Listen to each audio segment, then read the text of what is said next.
You ever have one of those weeks where life punches you in the gut, and while you're doubled over, someone tries to steal your wallet? That's how my so-called retirement began, except instead of a wallet, it was 5 acres of land and a 70-year-old barbed wire fence. And the thief? Not some masked bandit in a ski mask, but a smug HOA contractor with a clipboard and the gall to tell me my land didn't meet community standard. Let me back up. My name's Jonas Delaney. I was a federal judge for over 3 decades. I've heard every excuse, lie, and loophole mankind could string into a sentence. But I never imagined I'd need to summon that courtroom fire for a fight on my own dirt, especially not 3 weeks after I buried my wife. Leave a comment below and let us know where you're watching from. If you love wild, true-feeling stories packed with twists, justice, and just the right amount of HOA chaos, don't forget to hit that subscribe button. Tomorrow's story is even more jaw-dropping, and trust me, the surprises coming next, you won't want to miss them. Because today, I'm going to tell you how I taught a greedy HOA and their arrogant president a lesson they'll never forget. It wasn't just about property lines. It was a battle between justice and bottomless greed. And trust me, the ending will make you feel so satisfied that, well, I shouldn't spoil it too early. Let's start this story properly. But hey, where are you watching from? Drop a comment below to let me know which state you're in, and if you've ever been hassled by an HO, share your experience. Bear it. Her name was Margaret, and she was the quiet kind of brilliant, the type who read Supreme Court decisions for breakfast and could make you rethink your opinion with nothing but an arched eyebrow. Cancer took her faster than either of us were prepared for, and suddenly the house we'd built together in Austin felt like an echo chamber of memories. So I did what every grief-addled man does when he's staring down too many empty rooms. I went home, not just any home. The old ranch where I learned to ride, shoot, and respect land like it was a member of the family. 30 acres just outside of Flat Rock, Texas, with a creek, a leaning barn, and a 2-story farmhouse that had stood longer than most of my colleagues' careers. It was quiet, it was honest, and it felt like the only place left where I could put my hands in the dirt and still feel something real. Now, I wasn't trying to reinvent myself. I wasn't writing a memoir or planting organic kale. I just wanted to breathe without the sound of hospital machines or legal arguments in my ears. I fixed fences. I fed a stray goat who wandered over so often I eventually named him Clarence. I even bought 5 additional acres from Luther Cormack, my late father's best friend, who still lived on the adjacent parcel with a rocking chair view of the hills. Jonas, he'd told me, your daddy and I always said this land should stay in the family, and so it did. For about 17 days. Until the White Picket Brigade showed up. I'd just come back from the hardware store when Maria, the ranch hand who helps out part-time, called me in a panic. "Mr. Delaney," she said, "there's a crew here moving your fence. They say it's not your land." I thought she'd misunderstood, but she hadn't. I pulled up to see 4 men dismantling the fence I just spent a week reinforcing, replacing it with gleaming plastic posts about 12 feet inside my rightful boundary. The crew chief, a thick-set man in a Lakeside Estates HOA polo, introduced himself like this was routine. "Just updating the line, sir. New map, approved by the board." He smiled like a dentist about to drill without Novocaine. I asked for the map. It looked like something a 5th grader drew with a ruler and a printer from 1997. No seal, no surveyor's signature, no county approval, just a line. One that conveniently sliced through my land and included the very creek Luther had fished since 1952. I told them, as calmly as I could manage, to stop work immediately. He shrugged and said if I had issues, I could take it up with Mr. Blackwell at the next HOA meeting. I wasn't just irritated, I was insulted. These men thought I was some retired fool with too much time and not enough sense. What they didn't know was that I'd sent men to prison with flimsier paperwork than the nonsense taped to their truck. I called Sheriff Rita Hale, who arrived 10 minutes later with the kind of face that says, "I didn't sign up for this today." Rita and I go way back. High school debate team, actually. And she's one of the few people in Flat Rock who knows about my former life on the bench. She examined the map, raised an eyebrow, and told the crew to pack it up until a legal review was done. They grumbled, But they left, damage done, fence gone, stakes in the wrong place. And for the first time since Margaret passed, I felt something other than grief. Purpose. These people weren't just bullies. They were thieves dressed in community spirit, hiding behind bylaws they hoped no one would question. But they made one mistake. They picked the wrong man to mess with. Because when you spend your life defending justice, you don't just let it slide when someone walks onto your land with a plastic smile and a hammer. No, sir, you get your boots muddy, your paperwork in order, and your voice ready. 'Cause this wasn't just about a fence anymore. This was about drawing a new line, one they couldn't cross, not without a fight. Next morning, I stepped outside with my coffee and found a new stake hammered right into the ground like it belonged there. HOA branded, white, and arrogant. Standing tall about 6 feet inside my legal property line, like some plastic flag planted by a conquistador in khakis. That's when I knew this wasn't a misunderstanding. It was a move. A calculated one. By noon, the same crew from yesterday was back, and with them came a man who looked like he sold retirement packages door to door. "Kirk Malone," he said, grinning like I'd ordered a fence invasion on Amazon Prime. "I'm the landscaping manager for Lakeside Estates." He unfurled a laminated map that looked official enough to fool the unsuspecting. But to a man who spent 35 years dissecting evidence, it was laughable. No county seal, no surveyor's signature, just bold lines where lines didn't belong. My land was now part of their community, as if I'd accidentally subscribed to their newsletter. I didn't say much, I just asked him one polite question. "You bring crayons too, or is this your final draft?" Later that evening, I got an envelope slid under my door. No stamp, no envelope glue, just entitlement and toner. Inside was an invitation from HOA President Vernon Blackwell to discuss the matter civilly at our next community board meeting. Civilly, I chuckled. That word only gets tossed around when someone's about to serve you a platter of passive aggression with a side of fake legalese. I decided I'd attend, but I wasn't going alone. I brought a folder thicker than Vernon's ego, packed with deeds, tax maps, and the original survey from when Luther transferred me the land. That night, I walked into their clubhouse like a man walking into a courtroom, except this one had folding chairs and a Keurig. Vernon stood at the front, wearing a blazer 2 sizes too proud for the man inside it. "Ah, Mr. Delaney," he said, all charm and no sincerity. "So glad you could join us. Care to introduce yourself to the community?" I smiled back. "I think you already did when you sent a crew to dig up my fence line." A few residents chuckled under their breath. Vernon didn't. The meeting went from cordial to courtroom fast. Vernon clicked his remote and brought up a slide of that same fictional map I'd seen earlier. "As you can see," he gestured, "these updated boundaries were approved by our community board and align with the original planning documents filed back in 2017. I raised my hand like a polite plaintiff. "Where are those planning documents filed, Mr. Blackwell?" He paused. "They were submitted to the Development Committee." "Which committee? With which government agency?" I pressed. Silence. Then came the bombshell. "According to a signed agreement," Vernon continued, "your parcel was originally promised to Lakeside Estates by Mr. Cormack prior to your purchase. We have the paperwork."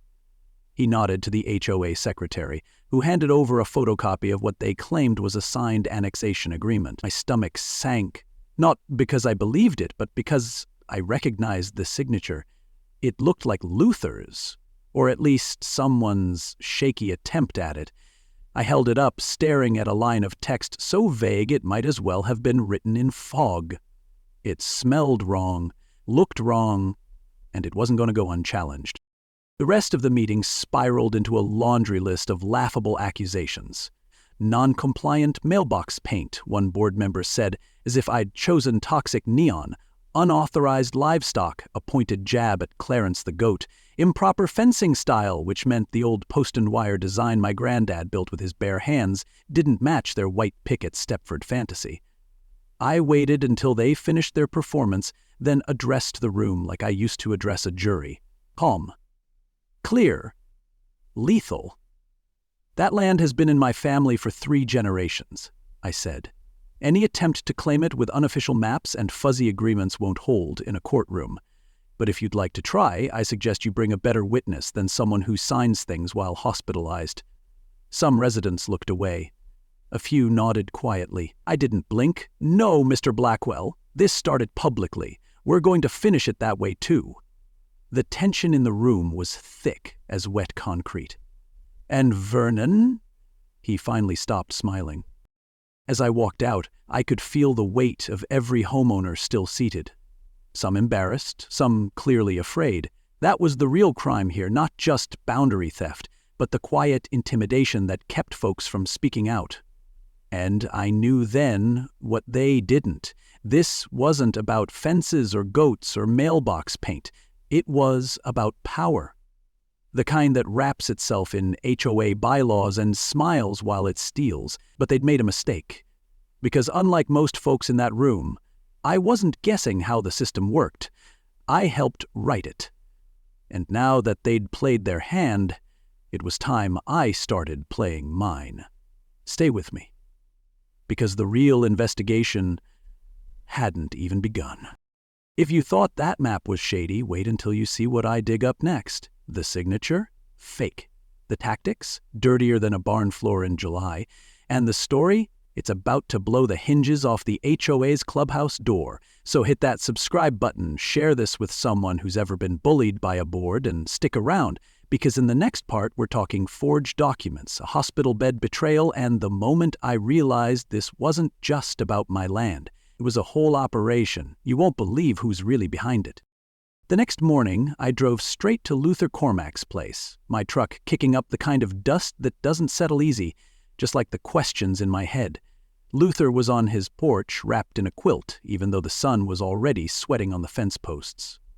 "Mornin', Judge," he said with that raspy voice of his. "You look like someone just served you cold coffee in a hot courtroom." I didn't dance around it. I handed him the so-called agreement the HOA had waved around like gospel. He squinted through his readers, looked at the signature, then at me. "I didn't sign this," he said flatly. "At least not this way. My hand ain't that shaky." I believed him instantly, because Luther's signature had always been as solid as his handshake. This one looked like it had been traced in a hurry or signed with a wrist that didn't know what it was doing. That's when I asked the question that flipped the whole table. "Luther, when were you in the hospital last year?" He sighed, leaned back, and took a long look across the pasture like it might offer him strength. "Was in round November. Pneumonia. Damn near got me," he said. "I was on oxygen, steroids, everything. Didn't know which way was Tuesday." Then came the part that made my teeth grind. While he was recovering, drugged, confused, and alone, the HOA's lawyer, Julian Crane, and some young assistant had dropped by with what they called routine utility forms. They'd said it was about water access, something to help streamline billing. Luther trusted them. Didn't even read it, just signed where they pointed. "I feel like a damn fool, Jonas," he whispered. But I didn't blame him, not for a second. He wasn't a fool. He was a good man who'd been targeted while his memory was soft and his body was weaker than usual. They hadn't gotten a signature. They'd gotten leverage, dressed up in paper, and now they were using it to redraw the world? That's when I stopped treating this like a misunderstanding and started treating it like a crime. I headed to the county clerk's office, the one with the flickering fluorescent lights and the front desk that smells like budget coffee and bureaucratic anxiety. The clerk, a soft-spoken woman named Donna, remembered me from my bench days. "Researching something personal," I said. She raised a brow, but didn't press. "I asked for all property boundary updates submitted in the past 2 years, especially anything involving lakeside estates. After an hour of sifting through digital files and dusty binders, I found it, or rather, what should have been there. The map that Vernon and Kirk kept pushing? It had never been officially processed. No approval stamps, no notary, no public hearing, just a quietly submitted piece of paper that somehow got referenced in HOA newsletters like it was the 10 Commandments. It was smoke without a fire, and I was about to light the match. From there I dropped by the assessor's office. Deborah Walker, whom I once scolded in court for chewing gum during testimony, still ran the place like a steel trap in a denim jacket. She didn't even look up when I walked in. "What's the HOA done now?" she asked. I slid the documents across her desk and waited. She scanned them, then let out a low whistle. "Jonas, this stuff ain't right." She confirmed that Luther's parcel was still listed in his name on the tax roll, and as far as the county was concerned, there was no record of any legal transfer to the HOA. "But," she added, lowering her voice, "we've been getting pressure to be flexible with their filings." Her eyes narrowed. "Real estate folks tied to Lakeside, county council, too. They say it's all to streamline development, but honestly, it smells like compost in August." Compost was putting it kindly. It smelled like fraud with a fresh coat of HOA polish. I left the office with a binder full of inconsistencies and a belly full of fire. The deeper I dug, the more obvious it became. This wasn't just a case of overreach, it was exploitation dressed in khakis and community slogans. They were betting that folks like Luther wouldn't remember, that clerks like Donna wouldn't dig, and that retired men like me would rather sit on the porch than fight. But the thing about quiet men with legal training, we don't raise our voices, we raise the evidence. And in that moment I realized I wasn't just protecting my land. I was about to uncover a pattern of fraud that went beyond my fence line, past Luther's Creek and straight into the shadows of local government. Stick with me, because what I found next proved this wasn't just about my property. It was a whole playbook built on deception. I've always believed that if someone shows up to your front porch holding a smile and a clipboard, they're either selling pest control or plotting to become one. So, when I hired Mara Spence, the sharpest real estate attorney I knew, and a GPS-certified surveyor named Linda Peterson, it wasn't out of paranoia, it was preparation. Mara had the kind of mind that turned covenants into confessions, and Linda's equipment could measure a property line within a hair's width of a lie. We walked the perimeter for 3 hours. Linda confirmed exactly what I already knew. The HOA's brand-new picket fence had encroached a full 12 feet onto my land. "That's not just landscaping," she muttered, tapping her screen. "That's trespass with flair." We documented every inch. Photos, timestamps, GPS coordinates. If they wanted to dance in court, I was laying down the rhythm track early. 2 days later, the HOA decided to turn up the heat. Again, I stepped outside to find Greg Mitchell, the HOA's compliance officer, and 2 new workers hammering in more branded stakes, like they were trying to build a Lego village across my pasture. "Just routine documentation," Greg mumbled when I confronted him, not making eye contact. I started recording video. They didn't like that. I didn't care. Then came the cherry on this crooked Sunday. A letter slid under my door, same greasy envelope style as before. Inside, a printed list of 17 alleged violations, ranging from improper livestock containment to non-conforming mailbox shape. Fines? $750, 0 cents a day. You'd think I'd set up an illegal fireworks stand next to a preschool. I handed the letter to Mara, who read it with one eyebrow raised higher than a Texas oil rig. "They're posturing," she said, "badly." She smiled, the kind of smile that usually precedes a courtroom ambush. "Let them keep talking." Then Julian Crane showed up. Drove up in a black SUV that looked leased with a mid-tier trust fund. Same slippery suit. Same crocodile smile. "Mr. Delaney," he greeted me like we were 2 old pals from debate camp. "Thought we might talk, man to man." That's lawyer code for, "I'm about to threaten you politely." I invited him to the porch, handed him a glass of iced tea I had no intention of sharing, and hit record on the phone in my pocket. Because, in Texas, one-party consent is a beautiful thing. Julian cleared his throat and offered what he called a path forward. The HOA would drop the fines, let me retain most of the property if I agreed to formally join Lakeside Estates, abide by community standards, and acknowledge the adjusted boundaries. "It's a generous compromise," he said. I smiled. "Now, let me offer you a counter-proposal. Take down your fence, admit you never had jurisdiction, and apologize publicly." His grin faltered, then turned into something less polite. "Mr. Delaney," he said, leaning in, Lakeside Estates has reach. This fight could cost you more than you think. What Julian didn't know, what none of them knew, was that I wasn't bluffing. I was building. Every document they forged, every fine they fabricated, every inch of fence they moved, I was stacking it all into a legal tower that was about to fall squarely on their heads. After Julian left, Mara and I sat down and reviewed the footage. His language was slippery, but the implication was clear. Join us or suffer. That's not a settlement. That's coercion. And the law has a particular appetite for that kind of thing. I sent the clip to a few trusted contacts in the legal community just to keep a trail in motion. Then came the unexpected call. Darla Monroe, former HOA secretary. She didn't leave a voicemail, just a one-line text. Check Sunfield Development. The name sounded familiar in the way a bad penny does. I knew I'd heard it in zoning meetings back in Austin. And if Darla was whispering it now, it meant the HOA wasn't just land grabbing for power. They were land flipping for profit. That changed everything, because if there's one thing crooks fear more than lawsuits, it's paper trails. And I was about to dig into Sunfield Development like a prosecutor with a shovel. But that's the next chapter. Stick with me. Because the HOA wasn't working alone, and once I followed the money, I found out just how deep the roots of this little picket fence scheme really ran.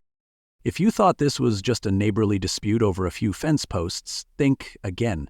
The moment I heard Sunfield Development, I knew this rabbit hole went way deeper and darker than anyone was admitting. So hit that subscribe button, because in the next part, we're connecting the dots. Shady land deals, backroom politics, and a development scheme that's got county officials squirming. You'll want to be right here when the curtain starts to lift, and trust me, the next twist hits harder than a courtroom gavel.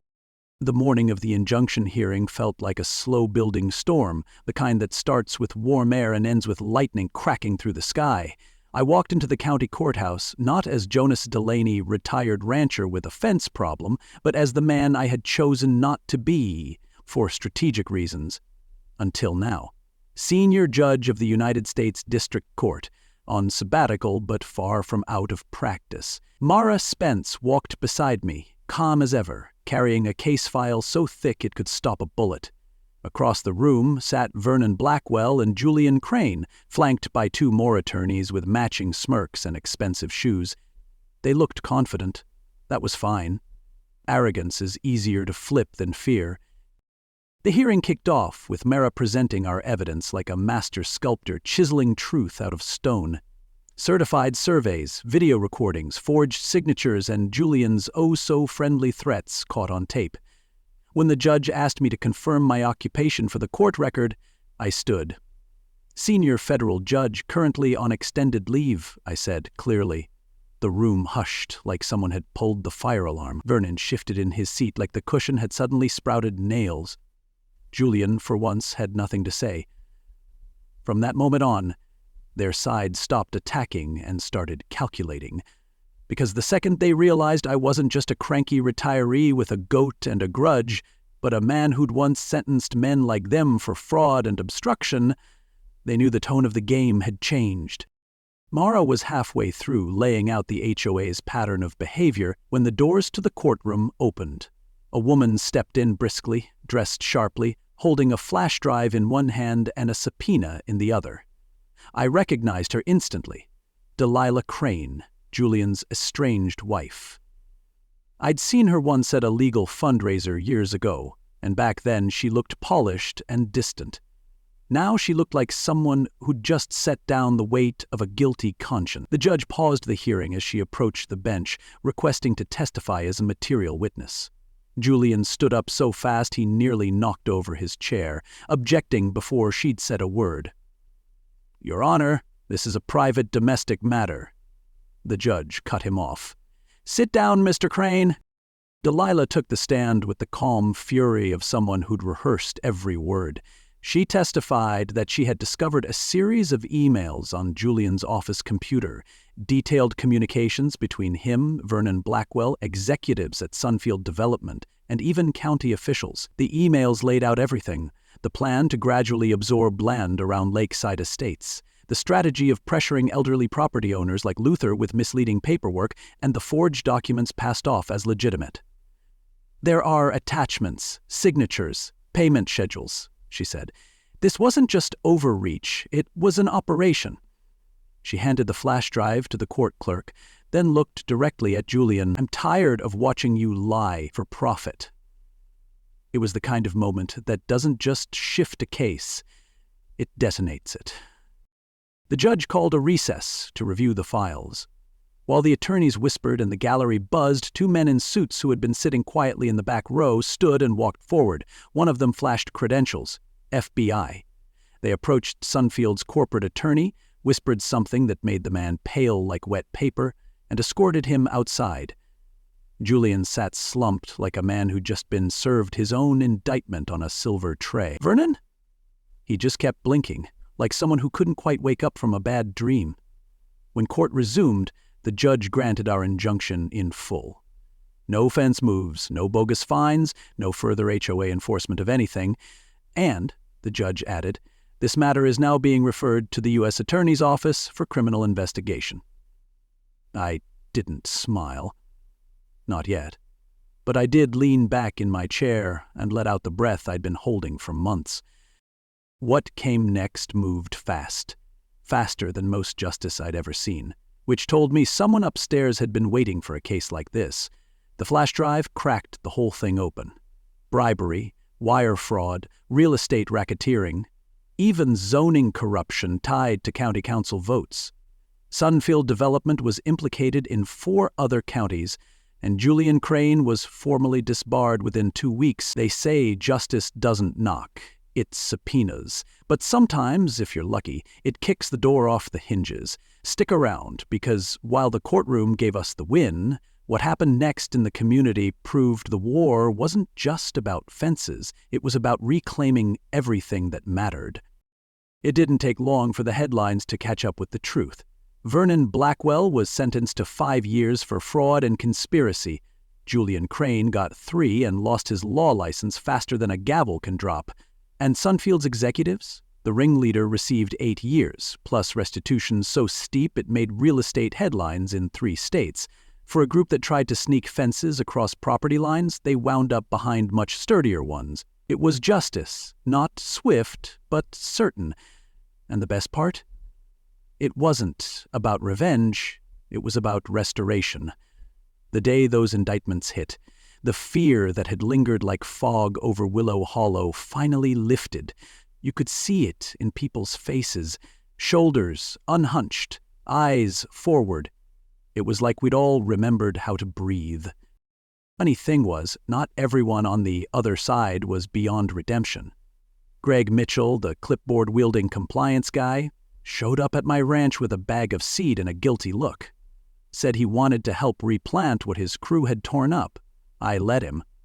Not because I forgot what he'd done, but because I recognized what he was trying to fix. The truth is, some people follow orders until they're shown where those orders lead. Others write the orders knowing exactly where the damage lands. That difference matters. So when the HOA officially disbanded and the sign at the entrance came down, Greg helped install the new one, Willow Hollow Community, 1887. No gated arrogance, just history and shared ground. Sometimes healing looks like a paintbrush and a shovel. With the legal dust settled and the community back in one piece, I had a choice: retire for real or do something useful with what we'd built. I chose the latter. Alongside Sheriff Rita Hale, Darla Monroe, and a few others who'd stood tall when it counted, we formed the Willow Hollow Community Council. No fines, no fake maps. Just neighbors solving problems the old-fashioned way, with front porch conversations and common sense. And thanks to a generous legal settlement, one I could have easily kept for myself, we established the Property Rights Education Fund. Its mission? Teach folks how to defend what's theirs before someone with a briefcase and a bulldozer tries to take it. If I learned anything from this mess, it's that too many people lose what they love because no one ever handed them the right tools. Well, now they'll have them. One of the first scholarships we gave out from that fund went to someone you might not expect, Rachel Crane, Julian's daughter. She wrote me a letter so full of honesty it felt heavier than the whole case file. "I want to study environmental law," she said. "Not because of what my dad did, but because I never want to be the kind of lawyer who looks away." Some on the council hesitated, but I said what I meant. We don't punish children for their parents' crimes. We show them a better path. That check didn't erase what Julian did, but maybe it planted something different, something hopeful. I'm old enough to know that justice isn't just about consequences. It's about what comes after. And sometimes, it starts with grace. These days, the ranch looks a lot like it used to. The fence is back where it belongs, the creek flows quietly along its rightful bend, and Clarence the goat still thinks he runs the place. But more importantly, the line between right and wrong, the one they tried to move with signatures and spin, is now marked by more than just GPS. It's marked by people who stood up, who learned, who changed things. But that's the real boundary we protected.